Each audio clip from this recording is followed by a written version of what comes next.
শুধু জীবন কৃষ্ণের মোবাইলে 3400 ছেলে মেয়ের নাম পাওয়া গেছে যারা জীবন কৃষ্ণকে 15 লাখ টাকা করে দিয়েছে, যার মূল অর্থ দাঁড়ায় 510 কোটি টাকা। আমি এই লিস্টটা দেখেই প্রথমে আশ্চর্য, এটা কি? না আছে লিস্টে বাপের নাম, না আছে স্কুলের নাম, না আছে তাদের অ্যাড্রেস, মানে হচ্ছে মঙ্গল গ্রহের কতগুলো প্রাণী। ইচ্ছা করে এটা করেছে যাতে আইডেন্টিফাই না হয়। এই যে তৃণমূলের অযোগ্যদের দরদ, অযোগ্য বাপের অযোগ্য মেয়ে, অযোগ্য দাদার অযোগ্য তৃণমূল দাদার অযোগ্য বোন, এরকম অযোগ্য স্বামীর তৃণমূল স্বামীর অযোগ্য বউ। মমতা ব্যানার্জি কি করলো? সমস্ত স্কুল থেকে পাওয়ারটা সিজ করে নিয়ে বললো বোর্ড দেবে অ্যাপয়েন্টমেন্ট। অর্থাৎ একটা লোকের কাছে ক্ষমতাটা কনসিডার করলো, কারণ ঘুষটা একটা জায়গার থেকে খাওয়া সোজা। প্রত্যেকটা স্কুলকে ম্যানেজ করার চাইতে বরং একটা জায়গায় ঘুষটা নেই, সব জায়গায় সব হেডমাস্টার তো ঘুষ নাও নিতে পারে। এই যে সেন্ট্রালাইজ করা ঘুষটাকে, এই প্রক্রিয়াকরণটা কে করেছিল? ক্যাবিনেটের মাথা মমতা ব্যানার্জি তার সাঙ্গবঙ্গদের নিয়ে। অর্থাৎ তিনি যা ডিসাইড করে নিয়েছিলেন ঘুষ বা এই এটা করতে হবে। এই 1400 ছেলে মেয়েকে ঘুরপথে আবার চাকরিতে ঢোকানোর জন্য এসএসসি করছে, করে কোর্টকে কন্ডেম করেছে। অর্থাৎ আজকে লিস্টটা না বেরোলে 1400 আবার পরীক্ষায় বসতো, এদেরকে ঢোকাতো। তুমি ভাবো কত ভয়ানক খেলা। এনাফ ইজ এনাফ বলতে হয়েছে হাইকোর্টকে, এবং বলতে হয়েছে আপনারা কোথায় ছিলেন এতদিন। কিন্তু এই নির্লজ্জ কানকাটার সরকার এখনো মরিয়া চেষ্টায় পরীক্ষাটা না করানো। এই সরকারের 43টা দপ্তর আছে, 43টায় দুর্নীতি প্রমাণিত হাইকোর্ট সুপ্রিম কোর্টে, আমার কথা নয়, ঠিক আছে? ফলে এই শাসনযন্ত্র, মমতার শাসনযন্ত্রের যে পাকা ধান, তা পুরোপুরি দুর্নীতির পোকা খেয়ে ফেলেছে। চাকরির চুরির এত বড় দুর্নীতি করার পরে দল থেকে তাড়িয়ে দেওয়ার পরিবর্তে মমতা ব্যানার্জি পরেশ অধিকারীর মেয়ে অঙ্কিতা অধিকারী কি পোস্ট দিয়েছিল? Secretary, district secretary of Trinamool Congress in Cooch Behar. অর্থাৎ দুর্নীতি করলে তুমি প্রমোশন পাবে, যে দুর্নীতি তুমি করলেই পদ পাচ্ছ, দুর্নীতি করে পুলিশের মা বউকে গালাগালি করলেই তুমি পেয়ে গেলে সিকিউরিটি, পদ বেড়ে গেল তোমার।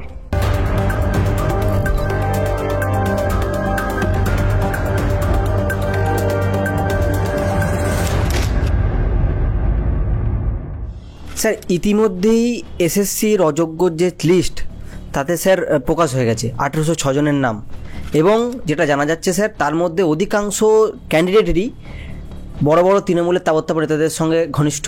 স্যার কি বলবেন? দেখো, এই লিস্টটার ওএমআর ভার্সন স্কুলের নাম সহ কত নাম্বার পেয়েছে, এটা বছর 3 আগেই হাইকোর্টের নির্দেশে এসএসসি প্রকাশ করতে বাধ্য হয়েছিল, আজও ওয়েবসাইটে আছে, নতুন নয়। বরং এবার যে লিস্টটা বের করেছে, মানে বাধ্য হয়েছে সুপ্রিম কোর্টের নির্দেশে, যাতে দাগিরা পুনরায় পরীক্ষায় বসতে না পারে, এসএসসি বা সরকার যেটা চায় বারবার, তার কারণে আমি এই লিস্টটা দেখেই প্রথমে আশ্চর্য, এটা কি? না আছে লিস্টে বাপের নাম, না আছে স্কুলের নাম, না আছে তাদের অ্যাড্রেস, মানে হচ্ছে মঙ্গল গ্রহের কতগুলো প্রাণী। ইচ্ছা করে এটা করেছে যাতে আইডেন্টিফাই না হয়।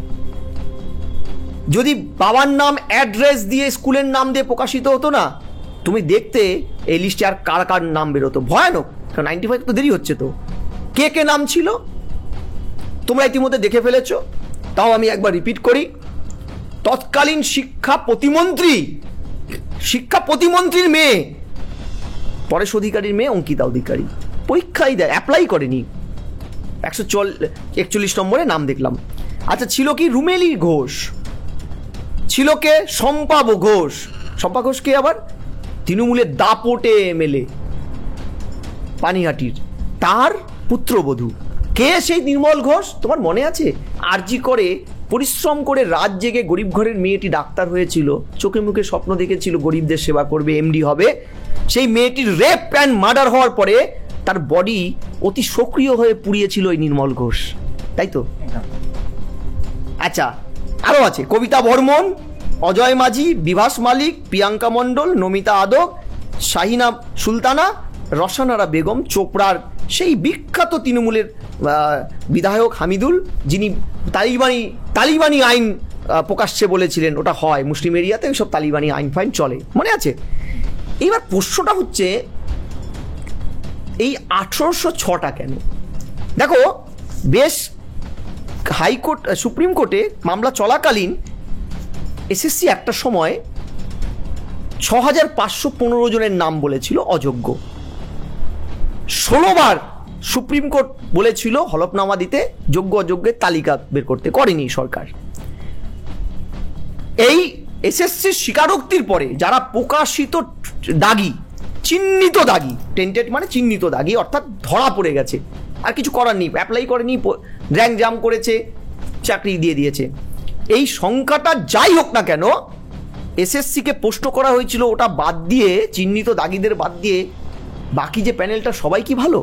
এসএসসি বলেছিল বলতে পারবো না, অর্থাৎ not specifically found to be tainted হওয়াতে ওই চালগুলোর মধ্যে কাকরকে বাছাই করতে পারেনি বলে যারা বাছাই করার কথা ছিল এসএসসি আর বোর্ডের আর্টিকেল 12, তারা অ্যাপয়েন্টমেন্ট আর এক্সাম অথরিটি, তারা করেনি বলে, অর্থাৎ পশ্চিমবঙ্গ সরকার করেনি বলে আজকে যোগ্যদেরও চাকরিটা গেল, তারা স্কিপগোট হলো, তারা বলির পাঠা হলো। আজকে তৃণমূল কেন এদের বাঁচাতে চাইছে? কেন জানো? এই যে মানিক বন্দ্যোপাধ্যায় মহদ্দলোক, প্রাবন্ধিক, সাহিত্যিক, একটা কথা লিখেছিলেন, দরদের থেকে ছোঁয়াচে কিছুই নেই এই জগতে। এই যে তৃণমূলের অযোগ্যদের দরদ, সেটা তার তৃণমূল পরিবারের নেতা মন্ত্রীদের অযোগ্য ছেলে মেয়ে, অযোগ্য বাপের অযোগ্য মেয়ে, অযোগ্য দাদার অযোগ্য তৃণমূল দাদার অযোগ্য বোন, এরকম অযোগ্য স্বামীর তৃণমূল স্বামীর অযোগ্য বউ, যাই নাম হোক না কেন, এই অযোগ্যদের পারিবারিক সূত্রে বা টাকার বিনিময়ে কিংবা আলু পটল ঝিঙ্গের মতন বাইরের থেকে লোকদেরকে চাকরি বিক্রি করা, এই লোকগুলো তো টাকাটা দিয়েছিল রে ভাই। ইতিমধ্যে তো ইডি বলেছে আমরা 238 কোটি টাকা দুর্নীতি বাবদ তুলেছি, তার মধ্যে 50 কোটি টাকা ছিল তৎকালীন শিক্ষামন্ত্রী পার্থ চ্যাটার্জির বান্ধবীর খাটের তলার থেকে বের করা, আর বাকিটা এদিক সেদিক।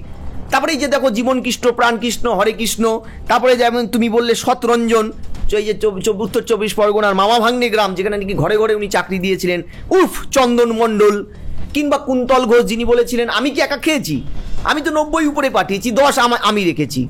এই যে এরা কিন্তু মূলত এজেন্ট, ধেরে ইঁদুরটা ওপরে। তুমি বলবে কেন? মমতা ব্যানার্জি বা তোর দল তো বলেছিল চুরি করলে তোমার ব্যক্তিগত, 294 সিটে আমি মুখ, চুরি করলে তুমি ব্যক্তিগত। আমি বলবো তৃণমূল এখানেও মিথ্যা কথা বলছেন, লোক ঠকাচ্ছেন। কেন? এই চুরিটা হাইকোর্ট বলেছিল প্রাতিষ্ঠানিক দুর্নীতি, সিস্টেমেটিক ফ্রড। কেন? কারণ তুমি দেখো চুরিটা 11 সালের পরে হয়েছে, মূলত 12, 13, 14 পরে।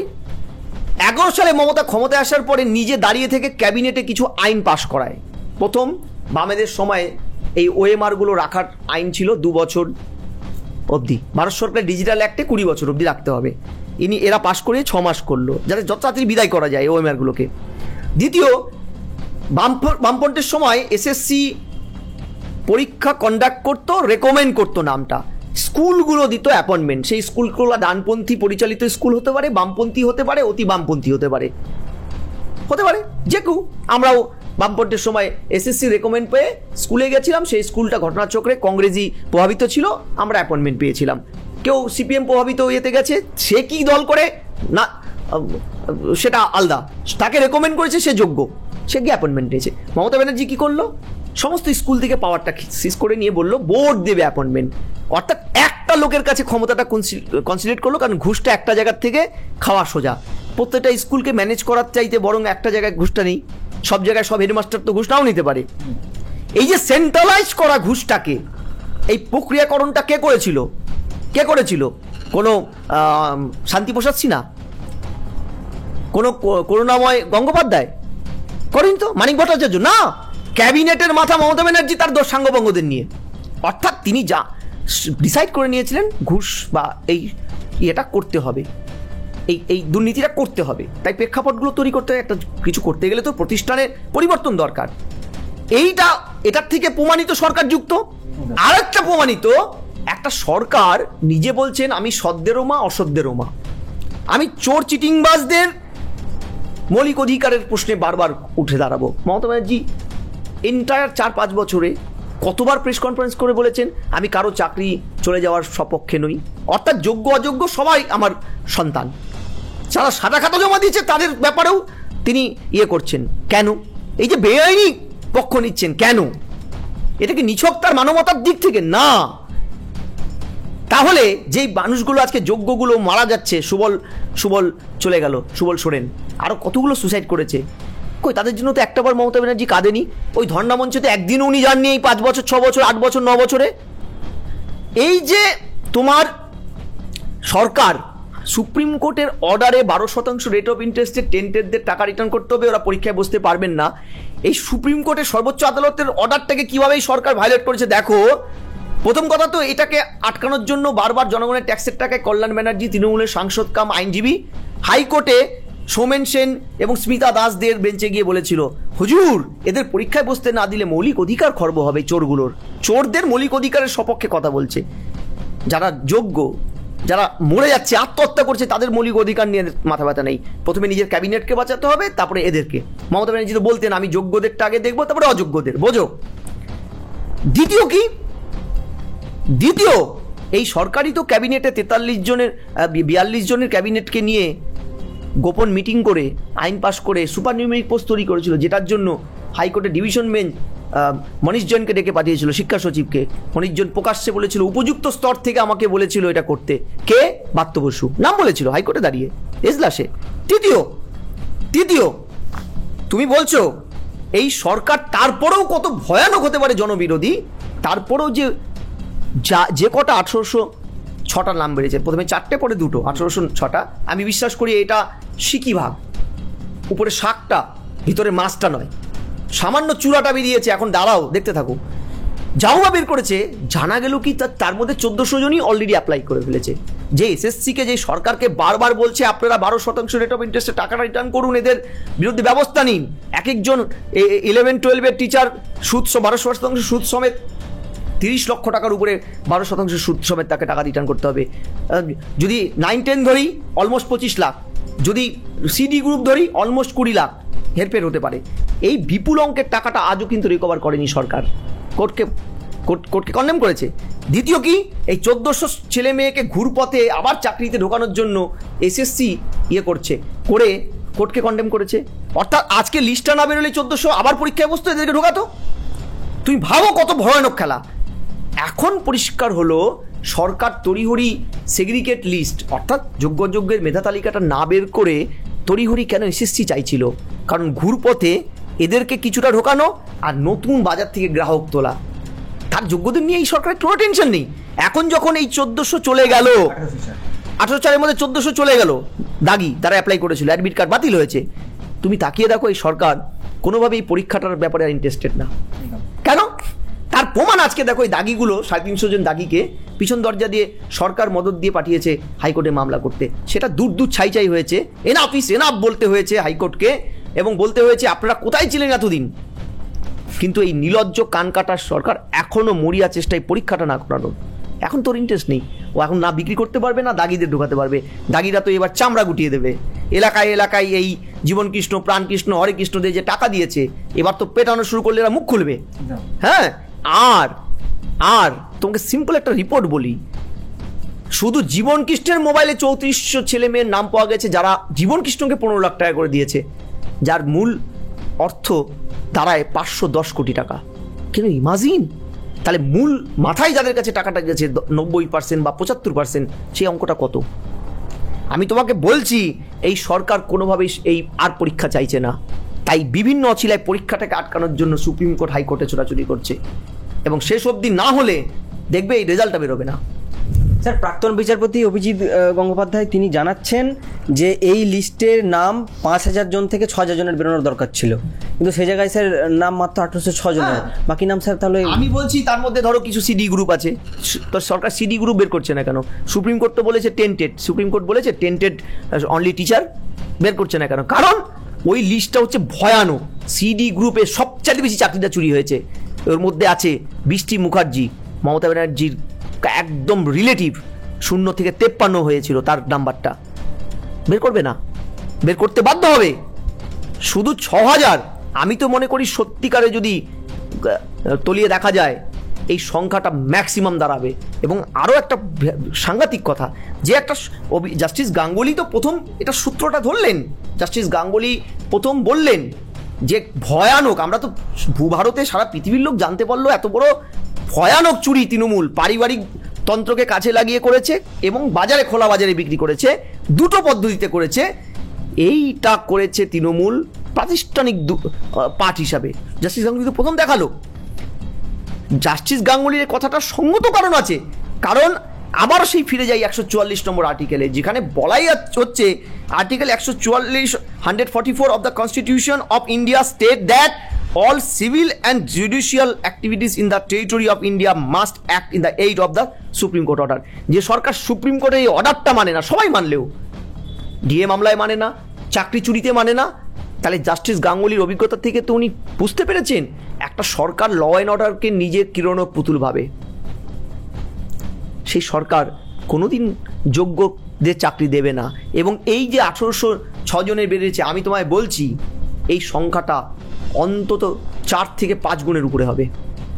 স্যার সুপ্রিম কোর্টের সাব নির্দেশ ছিল যে কোনো অযোগ্যরা যেন পরীক্ষায় না বসতে পারে, কিন্তু স্যার যেমনটা জানা যাচ্ছে 1806 জনের যে নাম বেরিয়েছে তাদের মধ্যে অনেকেই অ্যাডমিট কার্ড নিয়েছে এবং আগামী পরীক্ষায় তারা বসবে। বলছি স্যার তাহলে স্যার এই নিয়োগ তো আবারও মামলামুখী, কি বলবেন? হ্যাঁ, এই যে যেমন ICDS এর সুপারভাইজার আজকে সুপ্রিম কোর্টে রাজ্য ভয়ানক ধাক্কা খেলো। সমস্ত নিয়োগটা তুমি ভালো করে ওয়াচ করো, তোমরা বোঝার চেষ্টা করো মমতা ব্যানার্জি কোনো চাকরি নেবে না, কাউকে চাকরি দেবে না। মমতা ব্যানার্জি হয় চাকরি বিক্রি করবে, মমতা ব্যানার্জির দল সরকার চাকরি বিক্রি করবে, পয়সা দিয়ে তুমি খোলা বাজার থেকে কিনবে, আদারওয়াইজ তুমি সৎভাবে তুমি চাকরি পাবে না। সৎভাবে তোমার চাকরি নেওয়ার অধিকার এ রাজ্যে নেই।